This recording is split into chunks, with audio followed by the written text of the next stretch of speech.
Memorial Wellston Public Library. And before we get started, I have just a couple of housekeeping announcements. In case we would have an emergency, the 2 exit doors are right here on both sides behind you. If we need to make an emergency escape tonight, push the red bar, the alarm will sound, and the doors will open. You can go outside very easily. Please keep the aisleways in front of the doors open in case of an emergency, so everybody could get out if they needed to. Tonight we have some refreshments, so please help yourself at any time during the program. We have cookies and ice water. And does anybody have any questions before I intro Amanda about the library or anything? Okay, I am introducing Amanda Gowin. Amanda is a native of Jackson, Ohio. She has been happily married for almost 8 years and has a son starting first grade next week. Her publication was in the 8th grade. Her first publication was in the 8th grade, where her nonfiction essay about setting her hair on fire during a church Christmas pageant appeared in the Jackson newspaper and effectively put off her idea of publication until she was 30 years old. In addition to her new collection, Radium Girls, Amanda has been published in several magazines and anthologies, including the just-released Burnt Tongues, edited by Fight Club author Chuck Palahniuk. She also co-edited the book Cipher Sisters, served as guest fiction editor for Menacing Hedge magazine, and has appeared as both guest and co-host on the Booked podcast, most notably for the 50 Shades of Grey episode. She also would like you to know she's a little bit scared. So please be kind to my friend and help me welcome Amanda.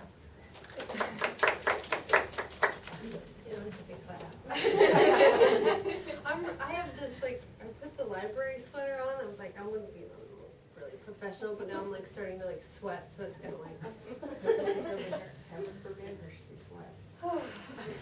I can hear you talking in the front row. My mother was in the front. Should I lose my calm at any time and begin to throw things?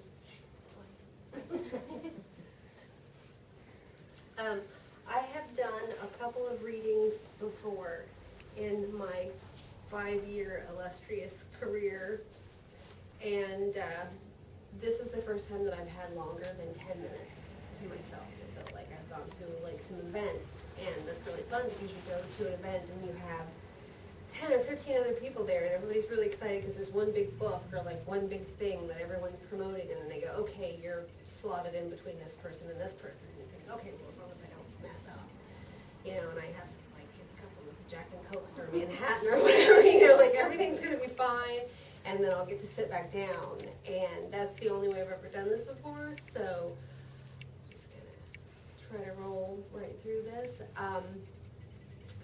I should have a really good place to start. Let's see, I started writing in about 2nd grade. I remember definitely that Mandy Sanford and I were definitely writing books in the 2nd grade. They were horrible, they were awful, and we illustrated them all. None of the people had the elbows drawn correctly, they had the nice little curvature to the elbows. There were lots of dogs, they were very dramatic, kidnappings, the same thing that you do when you're little and you play with Barbies and you watch soap operas at the same time. So you get the Barbie, you get all the drama of being kidnapped, or you have amnesia. You write those same stories, the Barbies play out, and then they, you're a serious novelist, right there from the 2nd grade, you just, go with it. So I did that for a while, and I sort of always, I always wrote things, but I didn't think that there was really the option. Either you became a professional, money-making, this is my deal, this is what I do, I do this, and this is my career, or you picked something else. I didn't really understand that there was the option of I can do this because I really, really want to. That's I can do it for no other reason than I really, really, really want to do it. And the whole time that I was, I kept doing it and just having this pile that I was piling up, and I put them in trunks and in notebooks, and they were all, they're all very, very well organized, and I keep them all together. And I have a huge trunk full of things that I started collecting.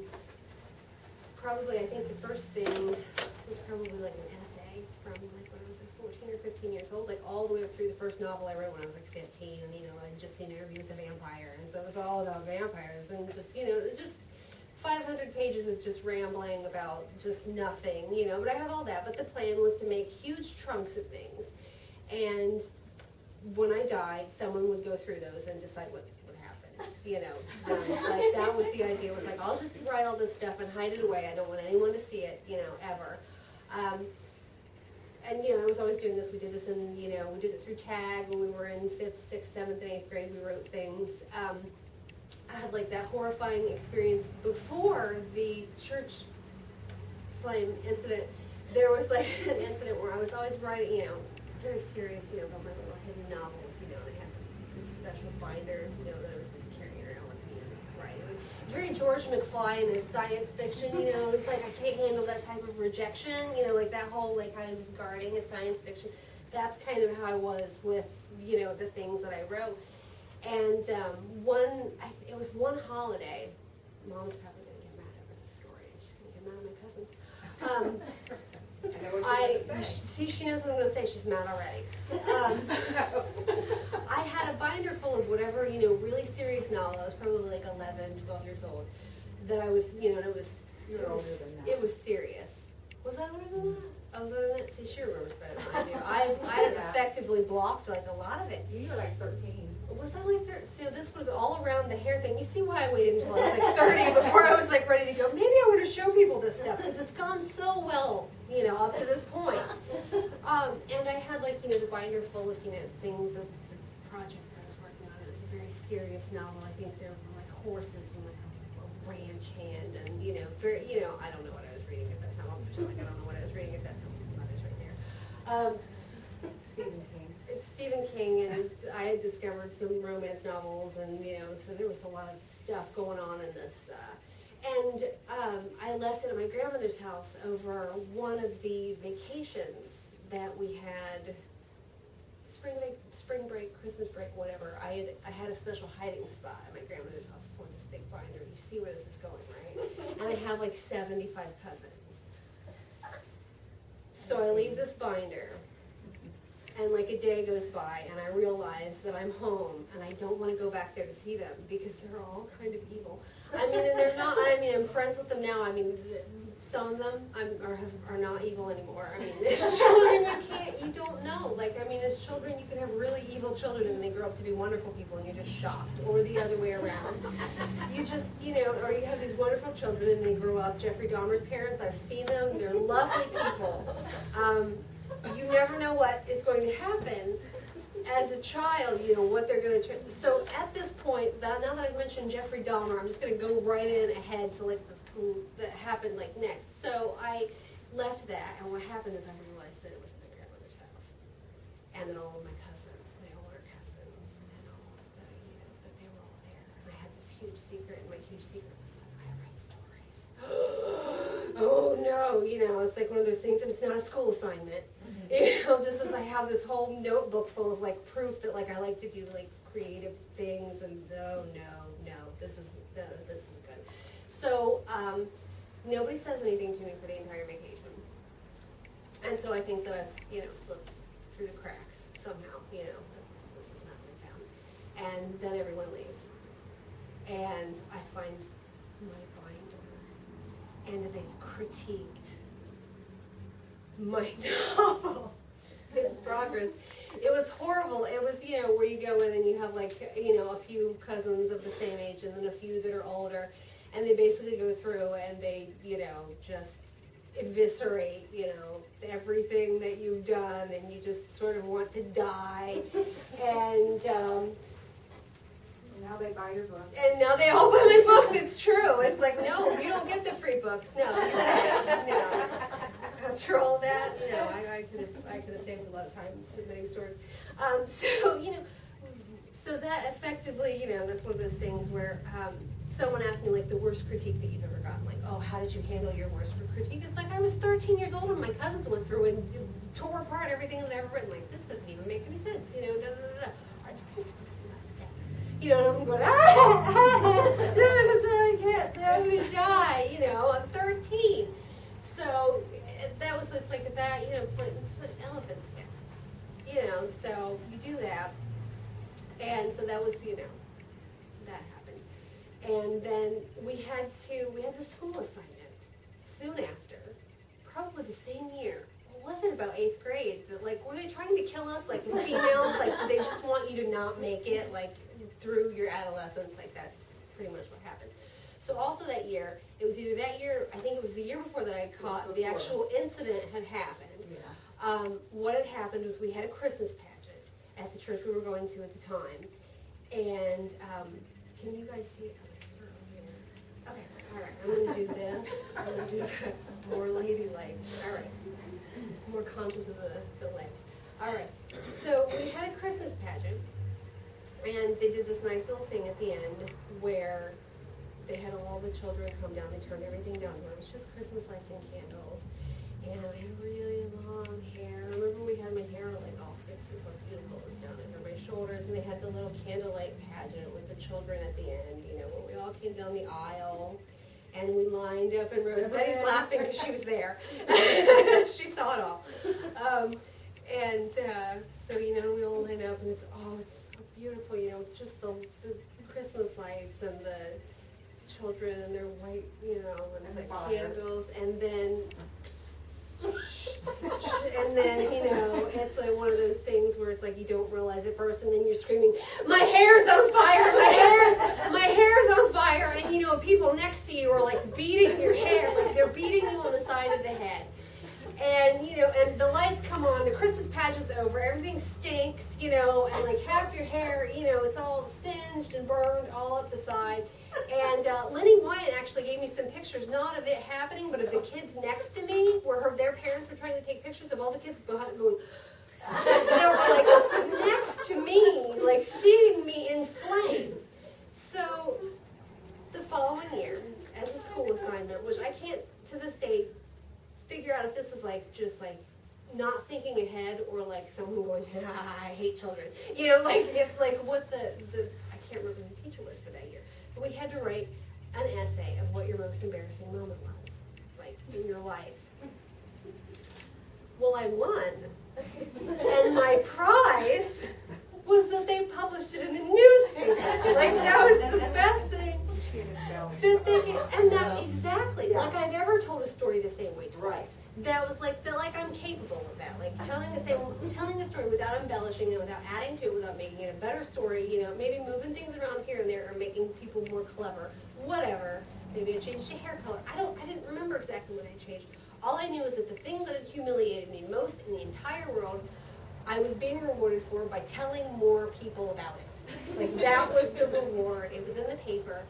And so it was just like, no, I'm never talking about this ever again. Like I'm not, this is just not it's not going to happen. This is not, apparently publishing is not the route for me. Other people seeing my work while I am walking and living and breathing is not the path that I want to take. I'm just going to push this over here and then someone can sort through it all. And so, you know, those were my first, you know, that all happened, you know, right at that, like when your self-esteem is really high when you're like 13, you know, and you're like really right on the way, I feel really good about myself. Like that's ever happened. Like a 13-year-old girl has ever, you know, been like, I feel great.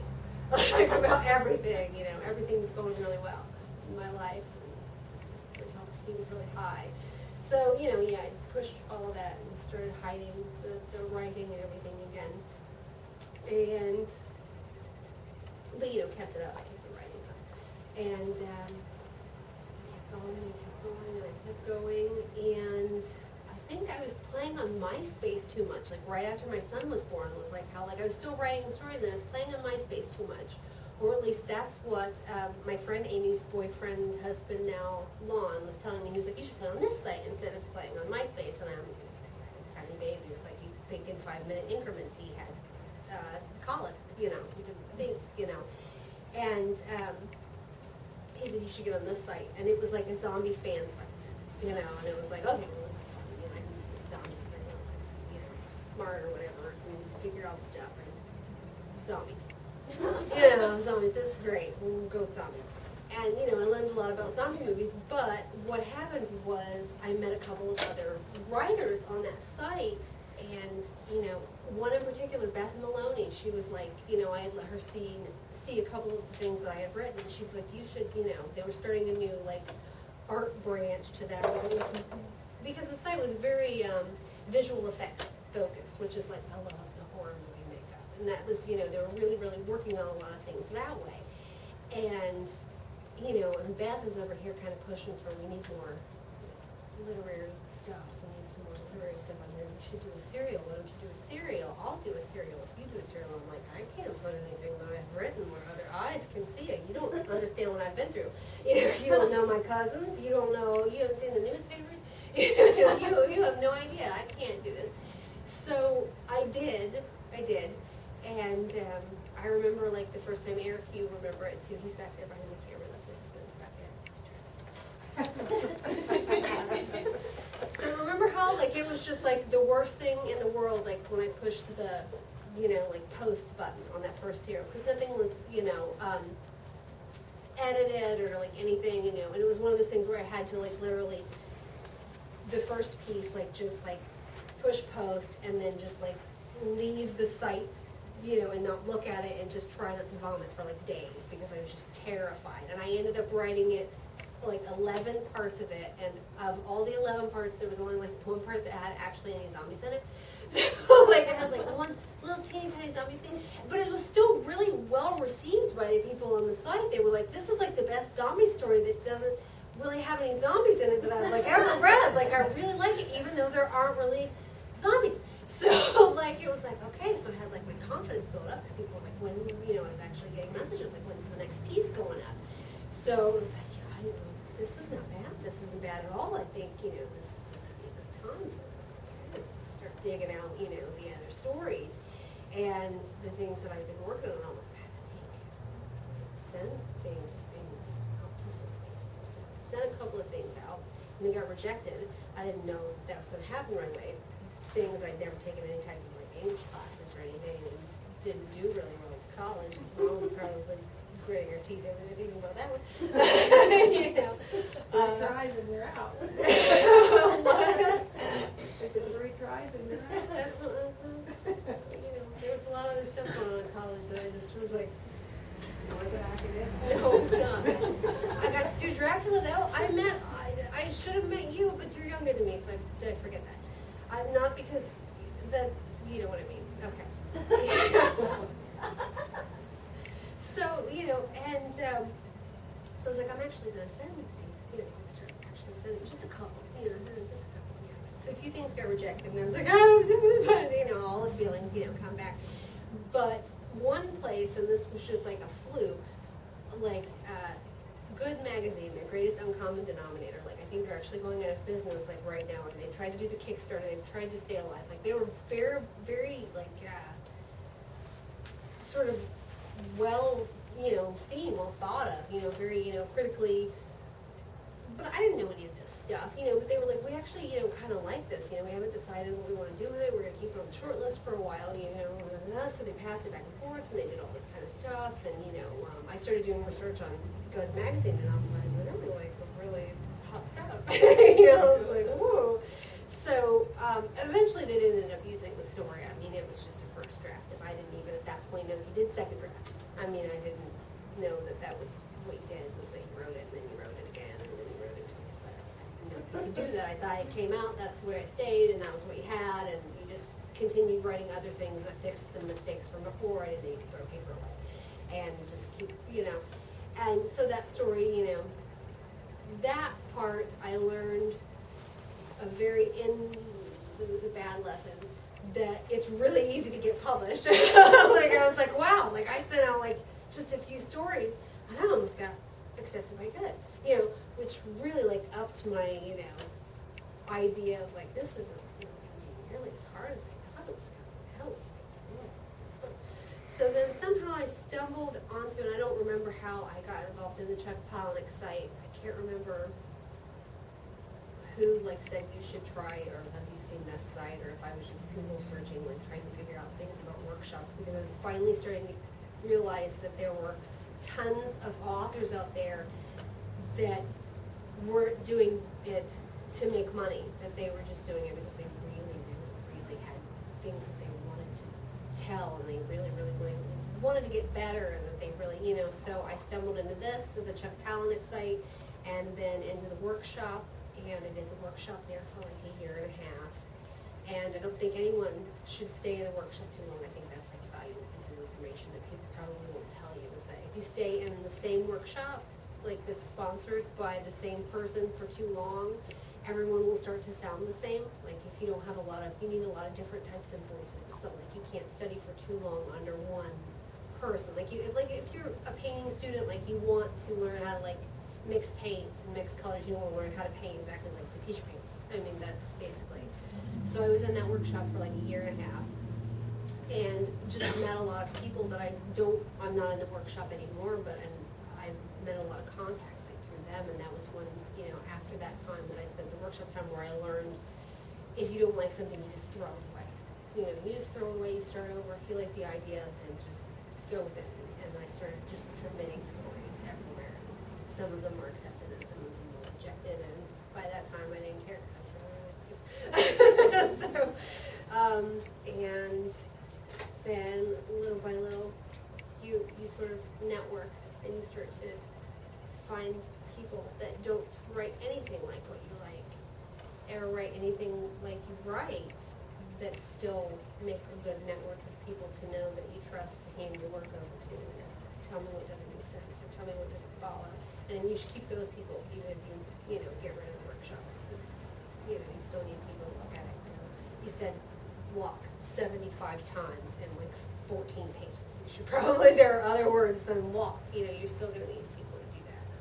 And eventually, like fast forward, like to the time of right now, where we're here to talk about the book that I digress, like a really long way. So is Radium Girls.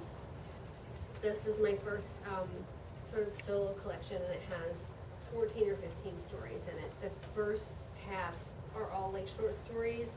Some of them were previously published on different web magazines and in different short story anthologies, and then some of them are brand new, and the second half is a novella, which is completely, totally new. And that was published by Thunderdome Press, which is just basically a guy named Mike Gonzalez, who's also a writer, and his wife does a lot of work with him. Her name is Alex Pinkowska. She's a phenomenal photographer, and they basically do it because they love it. I mean, they have their regular jobs and do things, and Mike also writes, and she also takes, pictures for a living, but he also is like, yes, while I'm writing books, I will help you make beautiful things. And we came up with this after I sent him like 7,000 pictures of like 1960s wallpaper, and I was like, yes, that's exactly what I meant.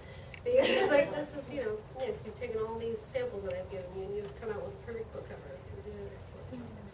So that's right here. So this would be a good time for me to take a deep breath and ask if anyone has any questions.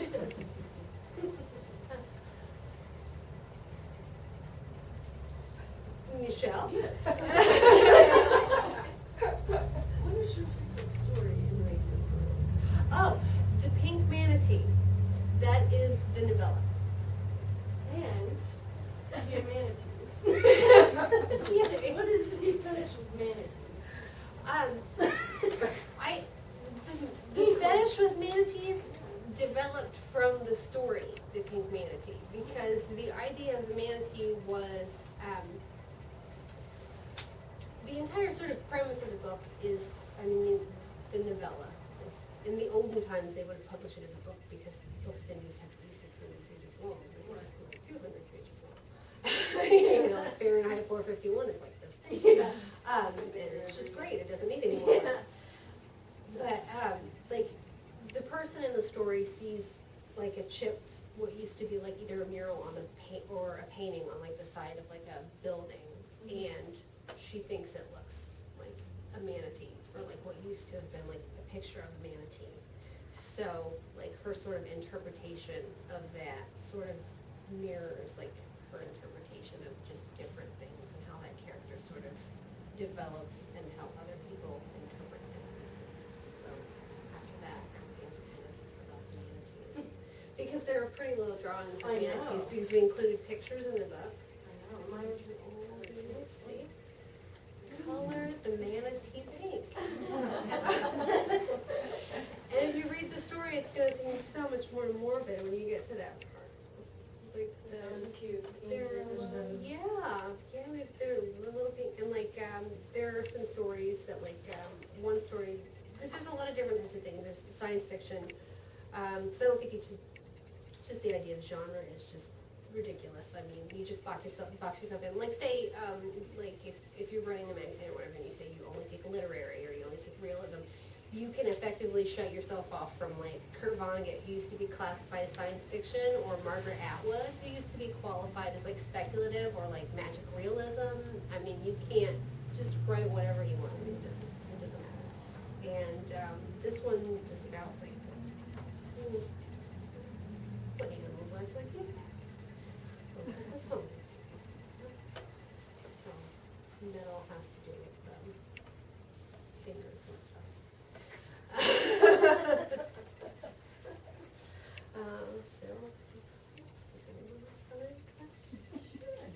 So, as an English major, I'm frequently steeped in sometimes very dry, very boring criticism. And I've come across a lot of critics in particular who sort of denigrate women in literature and dismiss them as identity politics that they create. And we all know that this is, I know, kind of ill to think about it, but anyway. So currently, I didn't sure what to think. Do you think that literature is becoming more inclusive for women? What do you think is the future? And what would you say to a woman writer? I think that we have to stop using initials. I mean, because we're seeking legitimacy by skirting the issue. Like we're saying, like J.K. Rowling knew when she wrote Harry Potter that she would sell more by making herself ambiguous, as opposed to giving herself a female name and risk being lumped into women's lit, as opposed to just erasing her first name and going by initials so that she could be included as a person as opposed to a woman. So like, I mean, if you're going into stick to your name, don't compromise. I mean, that's what we need to do is just like, don't, you know, like 5 years ago I thought that I was going to go by initials. I was like, well, if I want to do anything to escape, you know, being just shoved under women's lit, I'm going to have to just use initials. I need to be ambiguous because if I'm, you know, if I have a woman's name, then people are going to assume that I write romance, not that there's anything wrong with that, or that I write women's, you know, specific topics, or a certain type of topic, and I'm going to get lumped in, and everything else is going to be over here, and my name is going to be over here. So we just have to stop. We just have to just keep writing as much as you can and use your own name and just push for it. Don't take this, the longer we do the, you know, sidestep with the initials, the more we keep it okay and accept that women are not, you know, being included, that they're being, you know, lumped over here in the women's group, and then you have the writers group, the rest of the writers. So just stick with your name and write really, really good stories, and just write them the best that you can, and just get them out there, and just stick with it. Just keep going. That's, I mean, you know, that's the biggest thing. Because it's very hard. It's very hard. I mean, like with the Chuck Palahniuk anthology. Chuck Palahniuk wrote Fight Club. He was one of the editors. There were two other editors. They were male. There are 20 stories in total. 18 of those are by males, which kind of makes sense. I mean, I suppose when you're talking about the writer of Fight Club and you're talking about transgressive fiction, there is a woman named Gail Towell. I never know how to say her last name. Towell is her last name. She is the other female that's in the anthology, and it's sort of become, you know, this idea that to go to a certain place mentally, or to go to a certain place writing-wise, guys are just going to be able to get there better. You know, so, you know, or guys are just going to be able to, you know, they're going to be able to write it better. You know, they're just going to get it more. You know, if you want to go to deep, or you want to go to taboo, or you want to write something that's gory, or you want to write something that's just a little bit off, and that's just not true. I mean, you know, so I'm really, really happy. Like, I feel like we made like a lot of progress just by being included with these 18 other men, that it wasn't just a straight across 20, you know, 20 guys with three male editors, Richard Thomas and Dennis Widmeyer being the other two, that we were even included in going like, yeah, like our stories stand up just as, like, they're mixed right all in with all the other sick stuff, and if you took the names off the list, you couldn't pick out the two female stories, so, yeah. So just stick with your name. I have a question. Okay.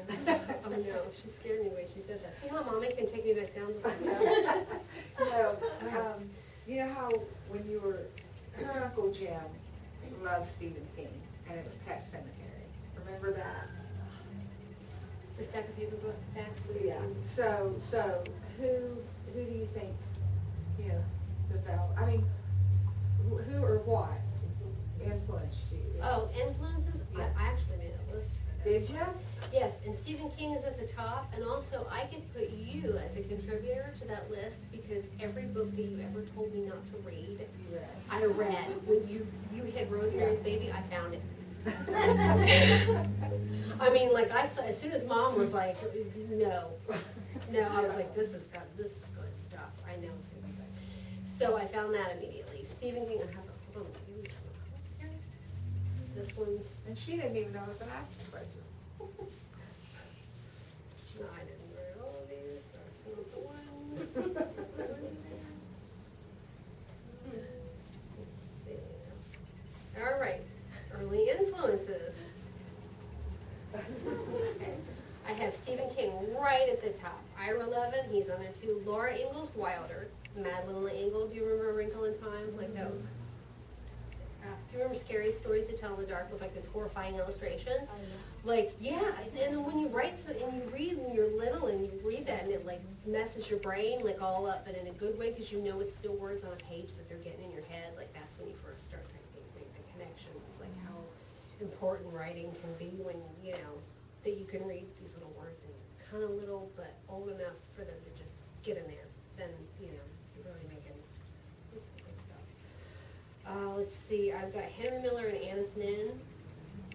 I think that Henry Miller, as far as, he did whatever he wanted. Like, as far as, like, he disregarded form, like, because they try to teach him in classes. You need a beginning, a middle, and end. You need to do an outline. You need to do it this way. You have to have, certain plot points. You need to go up, you need to go down. And he was basically like, I'm going to write down everything I want, and most of it's going to be sex. And, and the rest of it's just going to be philosophy, and I'm going to mash it in there, and it's not going to be in any order that anybody realizes, but I'm actually going to work really hard on it. So it only had to make sense. His form was his form. He made sense that way. So he was like a large influence in the way that he just made up his entire own philosophy for how a book should be shaped. And like Herman Melville did that in that way. Like I think that was another one of those books where I was just like, I don't, there's just so much where you just want to almost pace, with Melville because he's so excited about what he's writing and he's just like, I'm never going to get it all out. How am I ever going to say enough? And then, these beautiful lines and then you have a book this thick that's just all beautiful. And a lot of the, mapping of what whales are like on the inside. They didn't know that much about it at that time. And so she could skip that part, I guess. It's not here or there. I have Margaret Atwood, Gabrielle Garcia Marquez, Agatha Christie. Agatha Christie. Agatha Christie. We're gonna go back to the lunatic. I see where this is going. If you read things on the page, okay, if you're like an 11-year-old girl that reads all the time, maybe you read a word like 1,000 times and you don't know what it sounds like outside. When you say it out loud. So I didn't know what a lunatic was. Oh. That's okay. I didn't know what Excedrin was spelled out. You didn't know what? Excedrin, I thought it was exoteric. See, that makes me feel better. Sometimes it happens if you see something on a page a million times, but you never say, until you call someone a lunatic, or you finally get the courage to ask them what a lunatic is, and then they'll tell you. So thank you for that. You're welcome. Standing up for me. Stand up for me. Right now, like influences, like things that I've read lately that really, really get me. Karen Russell, like, has anyone read Swamplandia? Like, oh, she's fantastic. I mean, she can take down a fairy tale bride, and you're just there with her, and she's just amazing. Caitlin Kiernan, she just won the Bram Stoker. She's one of the first females to win the Bram Stoker. And it was for The Drowning Girl, and The Drowning Girl was one of those books that I just wanted to live in. It was just so beautiful that where you just kind of go, like, I read that book thinking, I want to get in a time machine and write for 10, I want to write for 10 more years, then get in a time machine, go back in the time machine and hurry up and write this book before she can write it, because it's so good. I want to have been responsible for it. Like, I love it that much. I love The Drowning Girl that much. It's so beautiful. Craig Clevenger, he has Germaphoria and The Contortionist Handbook. He sort of gave a different way to just shape sentences. Like, he just started shaping sentences differently and just giving us different ideas for how to do that. And also, he's just been a really good friend, really good friend. Stephen Graham Jones, because like I don't understand like how his brain works, because he can write a novel in 3 weeks. And they're amazing, and you go, this is beautiful, and you underline all the way through, and some of them, and then he'll write a novel like Growing Up Dead in Texas, and then he'll write a novel called Last Final Girl, and it's written in screenplay format like a slasher film. And they're both good, and you're like, this is the same person in the same brain, and then you read something else, and then you lose sleep over it, and you go, I don't know what's going on here, this person is insane, but wonderful. At the same time that they can hold so many different types of things in their brain. And Craig Woolwork is another influence. He's been like a really, really good friend. He's been a good influence as far as reading my work and providing like sort of that feedback back and forth, like the people that you need in your network that don't really write similar to you, but that can kind of get your stuff enough to really give you feedback. And then he can write these amazingly bizarre stories that like are very touching. Like he wrote one, like it was in a short story collection, and it was called The Whore That Broke the Camel's Back. And like I'm not even gonna go into like what it was about, but like I cried at the end of it, and like it involved like bestiality, and like, but at the same time it was like somehow and like operations to make yourself more like a camel. Like, but I mean, and it doesn't sound like, and if someone can take like that, like what you say about that, and at the end you kind of feel like, you feel it in your heart, like there, and you have this kind of like ache, and they're writing about those subjects, and they can somehow turn that around, then there's something special there. I mean, there's something really, really going on there. So that's, and a book called, a book by Lydia Minatoya,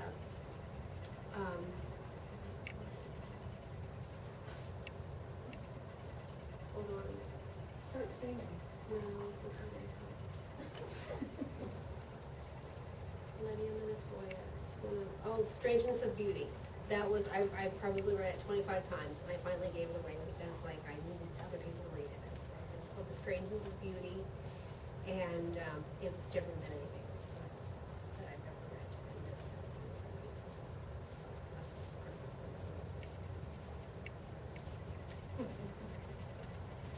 Did I do all right with that one? Anybody else? Take this in any direction. The more that you talk, and anybody that asks a question can either have a glow stick or a necklace. I have Mardi Gras beads, so don't think that like if you ask a question you're not going to be rewarded. It's not just cookies and water, we got cookies. And also these glow sticks, and it's not even just the glow stick, you also get the black cord. So you can hang it around your neck. So, so during as this goes on, if you can think of something. You like a glove? There you go. All right. Would anyone else like to claim their pardons now? Would you like? Question. Okay. How much of your creativity is drawn from you versus everything that's swirled around your head for the last 35 years? Yeah. You mean like how much outside versus sort of inside? Yeah. 50-50. Okay. You'd have to say, I would think 50-50.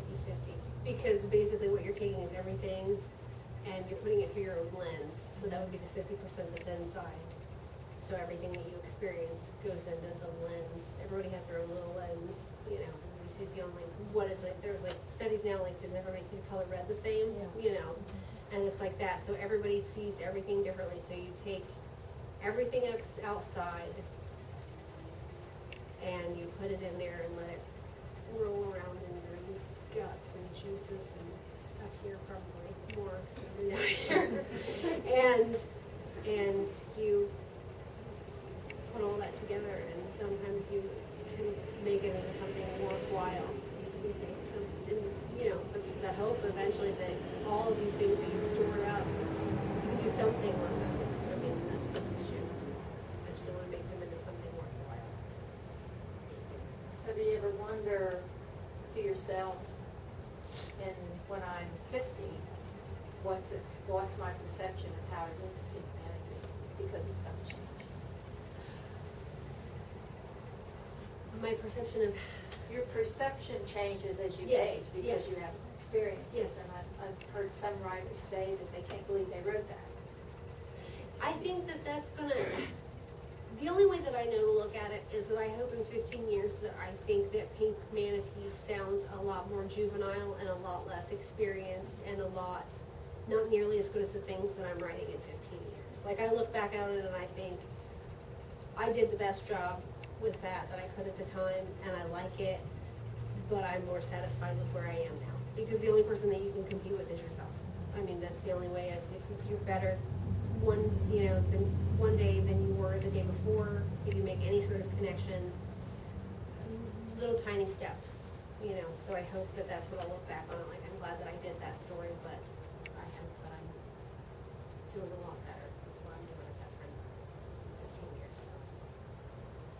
And still writing books. Do anything instead. I'd love Okay, who else do I owe? You, me, Yeah, all right. but I want the bees. Okay. I can.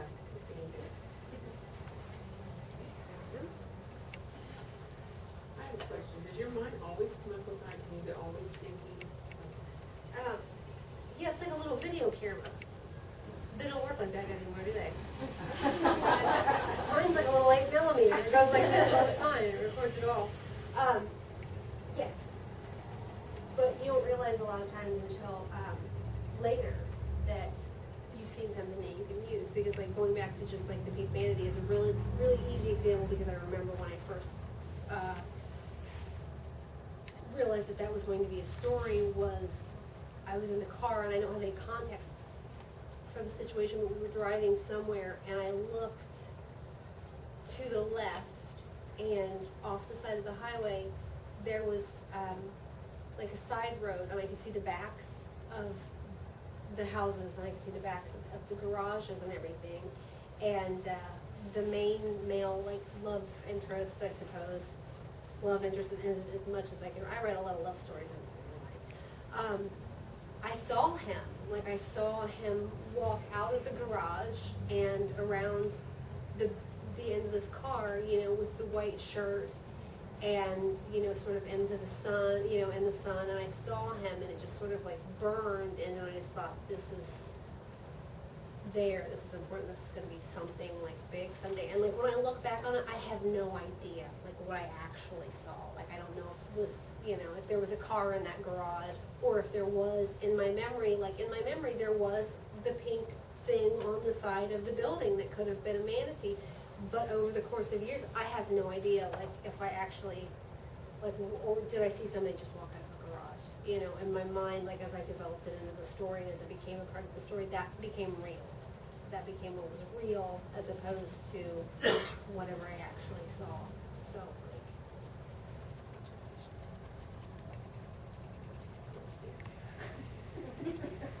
She did that. Good, that's fine, that's what they're here for. So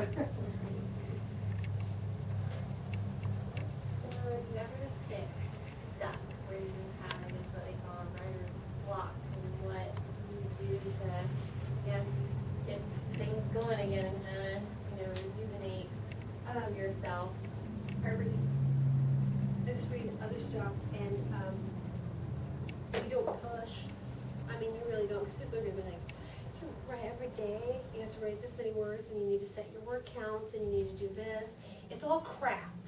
All of it's crap. You do exactly the way you want to do it. Like, if you want to write every day, then you write every day. I mean, if you're in school, they're going to make you write every day.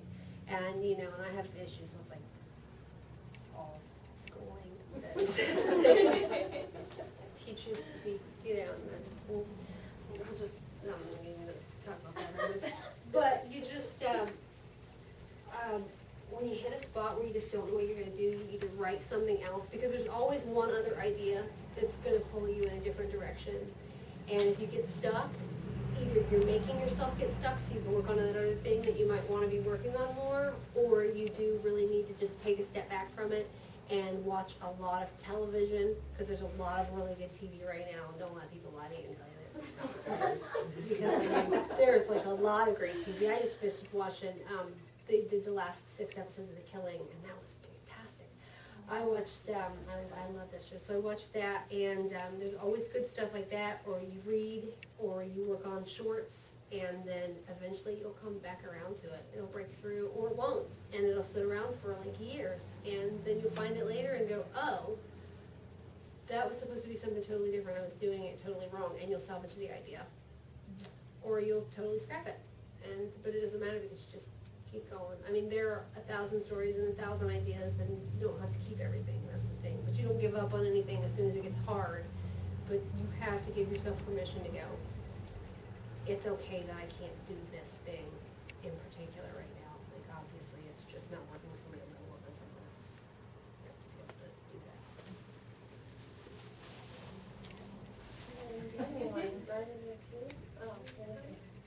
Well, you're just gonna have to give everybody one. I know. She's looking at me and I don't have a question. No, I don't, no, there's no pressure. Oh, yes, there is. So if you could go back and talk to your child self, who was 4 or 5 at your cousin's critiques, what would you say? To my child, set them all on fire. No, I'm sorry, no, throw gasoline on all of them and set them on fire. No, like, that is not, set them all on fire, and, yeah. By the way, I laughed too. I heard that on the radio and I laughed. I thought this is a joke. It was, yeah, you heard, Yeah. okay, I well, thought it was a joke. the fire challenge. Yeah, that's what I'm talking about. You That's what that Oh. is you're talking about. Oh, that wasn't what I was talking, that was like, seriously, no, I wasn't talking about the fire challenge joke. I was just talking about burning anger. I was talking about all-consuming 12-year-old ruin your self-esteem for years. Just pure anger, yeah. Or I guess maybe I should have said like acid instead of gasoline. Like, I don't know, like that's no, but I would have said like do something back to them so that they never do like anything to this, like this to anyone ever again. You know, like just, you know, or just stomp their toes or like tell their parents what they're really doing, because I didn't tell on anybody. Maybe I should have done You that. didn't tell anybody. I didn't know till 2 or 3 years ago. Yeah, so maybe I should have said, you know, like these people over here, they're all horrible. They're horrible people. She's pregnant. She's having sex with her boyfriend. This boy over here. You know, so I should have told on everybody. Maybe that would have been like, it's just like tattle on them all. And then they will realize that you are not to be messed with, because when you weigh like 70 pounds and you're like 12 years old and get glasses this big and braces, you're not tough to anybody. You know, so, yeah, so maybe less violence than was my first reaction because of all the humiliation of rage as an adolescent girl. So. Who asked that question? I got lost. You have one already? Yeah.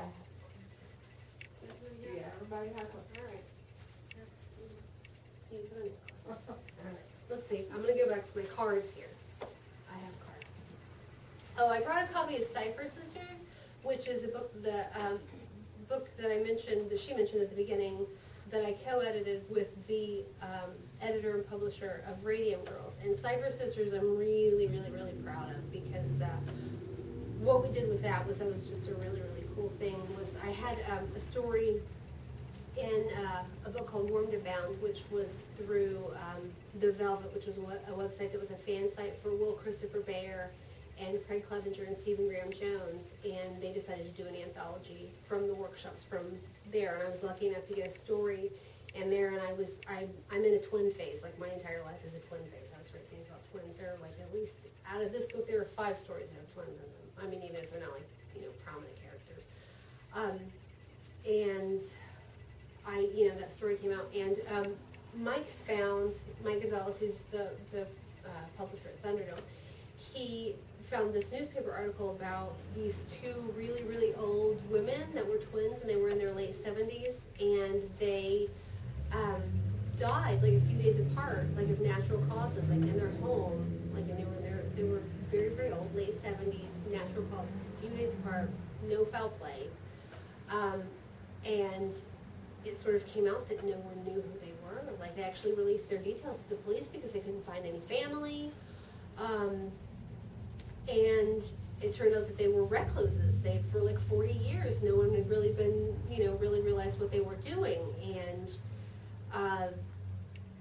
they gave each other on all their emergency contact forms. They worked, and but they didn't seem interested in making outside friends. And Mike sent me this story, and he was like, "This made me think of the story that you wrote for, for Warmed and Bound, which is in the Radium Girls right here. I remember to wrap that back in there, but it's in there. And so we just started talking about that, the idea of these women, and we were just like, that would make a fantastic story. We were like, that about these 2 women, and we're like, that would make a fantastic lot of stories. That would make a fantastic lot of stories. So we decided to do like the anthology where we were like, okay, for 40 years, or their whole lives, let's just go with their whole lives because we have to change their names anyway. Nobody knows what these women were doing. What were they doing? What were they doing for 5 minutes of their childhood? What did they do when they were teenagers? Send us a story. Send us, what do you think they were doing? Just an idea. It's not a death book. We don't want to do anything similar to Black Dahlia. It's not anything about, we know how they died. They were, that's not of interest to this collection. Send us something. About, so we got all these beautiful stories that came in about like what they might have been like, someone talking about seeing them, on an afternoon when they stopped into like a little general store, like when they were children, or like later on when they were in like a burlesque act, when they were like in their 20s, or when they, at a different time at the same age, lived in the desert and both fell in love with the same man, and or they were older women and they would go to the grocery store and always tip the same amount. So you get all these different stories, and none of them matched up. So it's all speculation. So we put all these together and we put them in the Cypher Sisters, and I'm just really proud of the way that came out. And it's full of like photographs and just different things put together of just what these women might have been, like what they might have been like, because no one knows. And I thought it was kind of beautiful. So a lot of people were very, very sad, They get very, very sad about the idea of like people that are recluses, especially like if there seem to be, for some reason it's more if there are 2 of them or if there are twins, and it's like, I don't think that that's sad. I just don't think that they needed anything from anyone else. Like, that doesn't necessarily mean they were miserable. I just don't think that they necessarily, like, why does it have to be a sad thing that they didn't really want to go places all the time? Like, maybe they were just perfectly happy just hanging out, growing a garden in the backyard and watching, like Matlock. I don't know. They were probably, why does it have to have been horrible? I think it's kind of, sweet that they just hung out. And, so, Cypher Sisters. A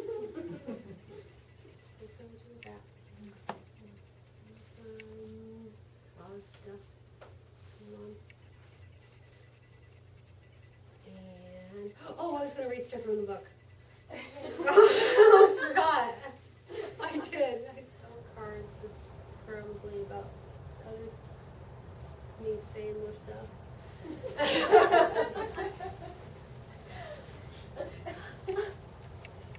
Read more? You want me to read this one? Okay. Something from that, or you want me to just like flip to somewhere random and just that? Random. Just random? Okay, this good. All right, that actually landed. Okay, this one's called Asymmetry. It's a short one. This is the one from Cypher Sisters. It's about a girl who's been raised by twins. By 16, she could no longer remember a time when she knew which one was her mother. Neither answered to Mother, neither answered much of anything she said. Her first memories were of the picture books in her blue bedroom. The shelves were lined with toys. 2 music boxes with broken gears, their identical ballerinas frozen in identical icy poses. A wind-up seesaw missing its key, stopped even, balanced, a faceless girl at each end. Porcelain dolls, temples touching, eyes shining in secret. But in the books there were drawings of men and women, a child between them. Her 4-year-old self traced the men's faces with curious hands. She had never seen a him. The princesses in the towers waited for him. The devil that spun straw into gold was him. The man in the sky that burned the bad people was him. Did you make me? She'd asked. The twins' eyes met. Not together, one answered, but you're ours all the same, said the other. In one of them she had grown and swam, a single mermaid in a single bowl, but she could not guess which. At age 6, she spent most of her time on the porch swing. The wind chime's rusty metal efforts, the closest thing to a lullaby she heard. It clinked and shimmered desperately, aching to soothe her as she lay with a teddy bear under each arm and thanked it quietly. There was no other half of her, therefore she was alone. From the vegetable garden came laughter and gibberish, a language not her own, and a language they did not teach her. They taught her the outside language and how to read from sepia books, flanking her at the kitchen table. I know there are schools, she'd answered. Out there is not for us, one answered. Out there they're not like us, said the other. But I am not like you, she didn't say. I am not part of this us. She realized they hadn't meant her inclusion anyway. There was no word for mother in their language, she supposed, but hundreds and hundreds were we. So the wind chime was her mother's voice, the moon her mother's face.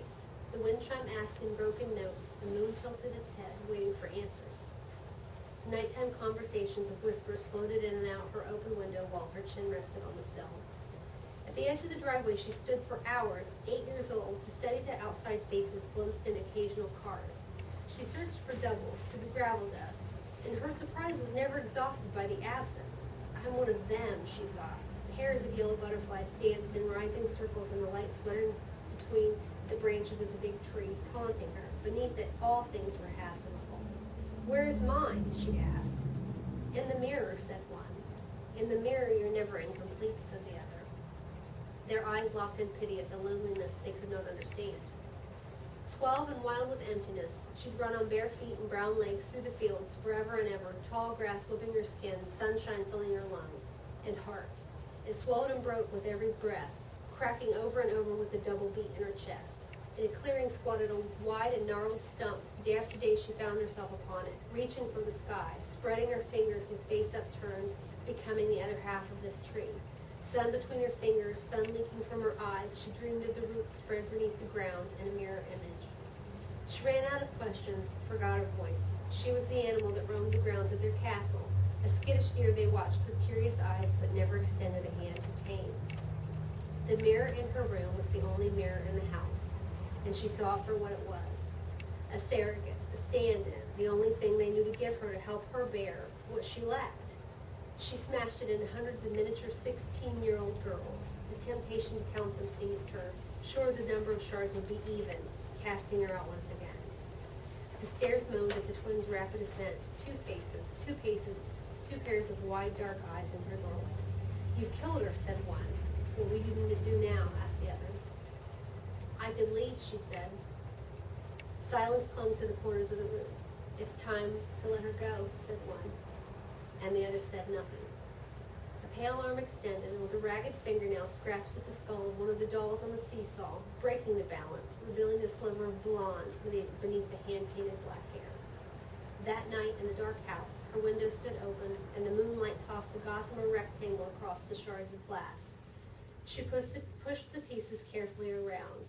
Outside, the wind chimes shivered silver notes, silver tears, and downstairs one twin cried.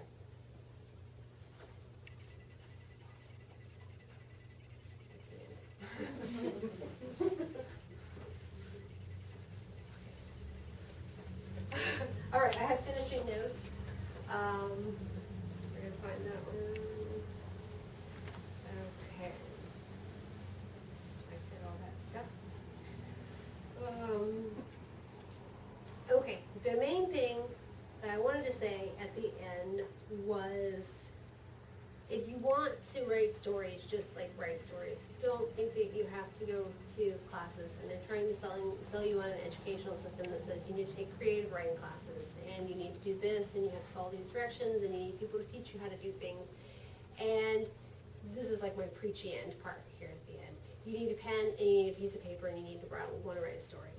And you need to write hundreds and hundreds of bad pages. You can't just think, okay, I want to do this thing and then write something down and it's going to be good, because it's going to be crap.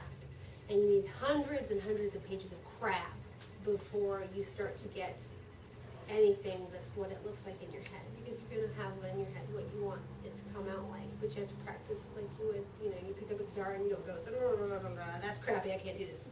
So you don't give it up, you keep, doing it, and writing's the same thing. And so don't think that you need to have like an MFA, or you need to go to the proper classes and the proper, if you want to make stories, like make stories, and that's what you should do. And I mean, we're from Appalachia, and everybody's got a storyteller in their family, or several, and you've always got one person that they're going, you always say to, you tell it the best, or tell the one about this person, you tell about this person. I mean, we live in a culture of storytellers, and we all have stories, and, we're telling each other stories all the time.